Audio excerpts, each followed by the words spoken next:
விளையாட்டுத்துறை அமைச்சர் என்கின்ற முறையை விட அடிப்படையில் இந்த நேரு ஸ்டேடியத்தில் இதே எஸ்டிஐடியில் ஒரு ஸ்போர்ட்ஸ் ஹாஸ்டலில் ஒரு ஸ்டூடெண்டாக இருந்த ஒரு பிளேயர் நான். ஸோ அதனால இதுதான் என்னுடைய வீடு. So morning principal secretary and MS மார்னிங்கே நாங்கள் எல்லோரும் இங்கே இருக்கக்கூடிய இன்ஃப்ராஸ்ட்ரக்சர்ஸ், அப்புறம் ஸ்போர்ட்ஸ் ஹாஸ்டல் இருக்கக்கூடிய பிளேயர்ஸோடைய அவங்களுடைய டயட்ஸ், அவங்களுடைய பிராக்டிஸ், அப்புறம் கோச்சஸோட தேவைகள், பிளேயர்ஸோட தேவைகள், இதெல்லாம் மார்னிங் அவங்களோட பேசணும். கண்டிப்பா விளையாட்டுத்துறைங்கிறது கல்வித்துறை எந்த அளவுக்கு முக்கியமோ விளையாட்டுத்துறை அதுக்கு சரிசமமா பார்க்கப்படணும். அதுதான் மாண்புமிகு முதலமைச்சருடைய விஷன், எங்களுடைய விஷனும் அதுதான். அதுவும் குறிப்பாக இந்த காலகட்டத்தில் ஏன் விளையாட்டுத்துறை முக்கியம்னா,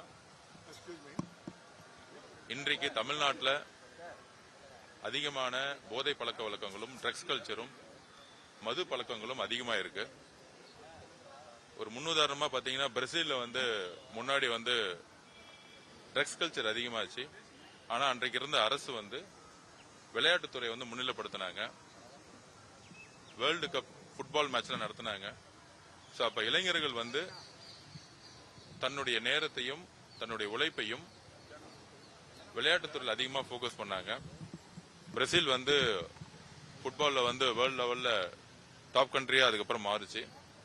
அது மாதிரி ஏழ்மையா இருக்கக்கூடிய நாடுகள்ல விளையாட்டுகள் இளைஞர்களை மனதை ஒருங்கிணைப்படுத்தக்கூடிய ஒரு முக்கியமான விஷயமா இருக்கும். ஸோ இளைஞர்கள் வேலை வாய்ப்புக்கு விளையாட்டுத்துறை ஒரு முக்கிய பங்கு வகிக்கணும்.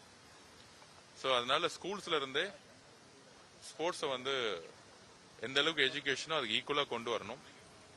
விளையாட்டு வீரர்களுக்கு, வீராங்கனைகளுக்கு ஸ்கூல்ஸ்ல இருந்தே அவர்களுக்கு தேவையான இன்டர்நேஷனல் ஸ்டாண்டர்ட் லெவல், அதாவது முன்னாடி நம்ம ஸ்கூல் கேம்ஸ் போக்கஸ் பண்ணிருப்போம், நேஷனல்ஸ் போக்கஸ் பண்ணிருப்போம். ஆனா நம்மளுடைய ஸ்கூல் எஜுகேஷன் டிபார்ட்மெண்ட் பொறுத்த வரைக்கும் இன்டர்நேஷனல் லெவல்ல ஒலிம்பிக் மெடல் எப்படி நம்ம வெற்றி பெறணுங்கிற ஒரு எஜுகேஷன்ஸ் கிடையாது, ஒரு அவேர்னஸ் கிடையாது. நம்மளுடைய குறிக்கோள் ஒரு பெரிய குறிக்கோள் இருந்தாதான் வெற்றி பெற முடியும். அமெரிக்கா, ரஷ்யா எல்லாம் பாத்தீங்கன்னா 10 வயசுலயே 8 வயசுலயே ஒலிம்பிக்ஸ்க்கான ஒரு டார்கெட்டை பிக்ஸ் பண்ணிருவாங்க. ஆனா நம்மளுடைய ஸ்போர்ட்ஸ்மேன்ஸ்க்கு ஒலிம்பிக்ஸை பத்தி இன்னும் ஒரு எஜுகேஷன் சரியா இல்ல.